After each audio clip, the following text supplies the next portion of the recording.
নুপুরশর্মা ইস্যুতে উত্তেজনা কাটতে না কাটতেই নতুন বিপদে ভারত। এবারে একদিকে যুব সমাজ, আরেকদিকে সেনাবাহিনী, এরকম চাপে পড়েছে মোদী সরকার। ভারত সরকারের প্রণীত অগ্নিপথ প্রকল্পের বিরুদ্ধে অগ্নিকর্ভ ভারত। এখন পর্যন্ত এই বিক্ষোভ প্রতিবাদ নিয়ে সরাসরি একটি শব্দ খরচ করেননি দেশটির প্রধানমন্ত্রী নরেন্দ্র মোদী। তবে বেঙ্গালুরুতে এক অনুষ্ঠানে তিনি ইঙ্গিত দিয়েছেন, সরকারের কিছু সিদ্ধান্ত প্রাথমিকভাবে খারাপ মনে হলেও ভবিষ্যতে তাতে লাভই হবে। রাজনৈতিক বিশ্লেষকদের বড় অংশের মতে প্রধানমন্ত্রী পরোক্ষভাবে যুব সমাজকে অগ্নিপথ প্রকল্পের ইতিবাচক দিকগুলো নিয়ে বার্তা দেওয়ার চেষ্টা করছেন।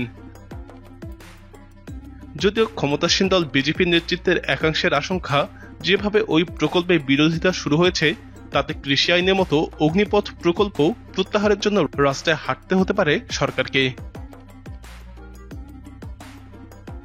শাসক দলের দুশ্চিন্তা বাড়িয়ে দিয়ে বিরোধীদের সুরেই ওই প্রকল্পের বিরোধিতায় সরব তাদের জোটসঙ্গী নীতিশ কুমারের দল জেডিইউ। এমত অবস্থায় পরিস্থিতি খতিয়ে দেখতে তিন বাহিনীর প্রধানদের সঙ্গে বৈঠক করবেন প্রধানমন্ত্রী নরেন্দ্র মোদী।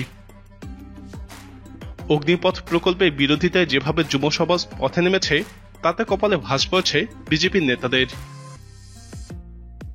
তবে সেনাবাহিনী স্পষ্ট করে দিয়েছে, অগ্নিপথ প্রকল্প প্রত্যাহারের কোনো সম্ভাবনাই নেই।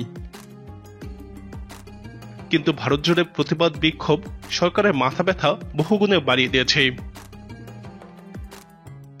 সূত্রগুলোর খবর, অগ্নিপথ প্রকল্পে বিজ্ঞপ্তি জারি, প্রকল্প রূপায়ণের ক্ষেত্রে কি ধরনের চ্যালেঞ্জের মুখে সেনাবাহিনীকে পড়তে হচ্ছে, 4 বছর শেষে অগ্নিপথ প্রকল্পে যোগদানকারী অগ্নিবীরদের কিভাবে পুনর্বাসন করে দেওয়া সম্ভব এবং এ নিয়ে সেনাবাহিনী কি ভাবছে, এইসব বিষয়ে আজকে প্রধানমন্ত্রীর সঙ্গে সামরিক প্রধানদের বৈঠকে আলোচনা হওয়ার কথা রয়েছে।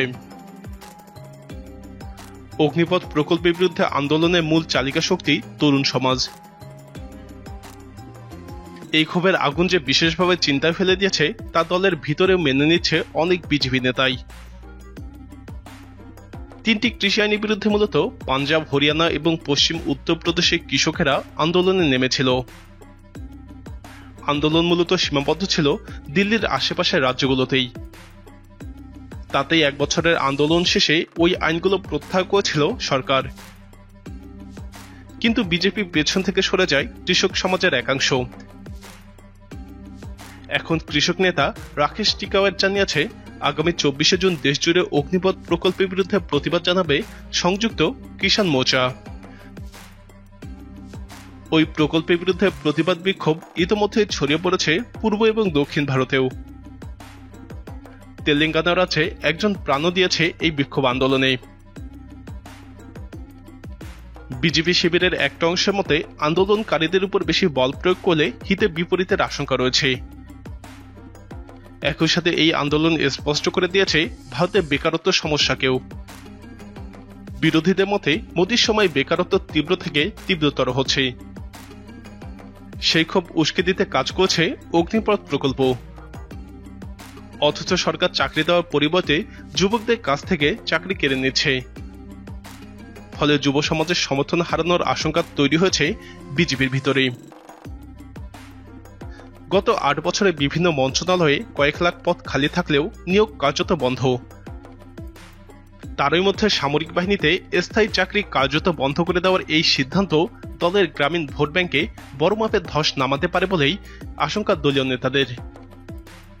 কারণ সামরিক বাহিনীতে জওয়ান পদে যোগদানকারীদের বড় অংশই আসে গ্রামীণ ভারত থেকেই। প্রিয় দর্শক, ভারতে একের পর এক আন্দোলনে মোদী সরকার কতটা চাপে পড়বে বলে আপনি মনে করেন? আপনার মতামত কমেন্টে জানান। নিয়মিত এরকম আপডেট পেতে আমাদের চ্যানেলটি সাবস্ক্রাইব করে আমাদের সাথেই থাকুন।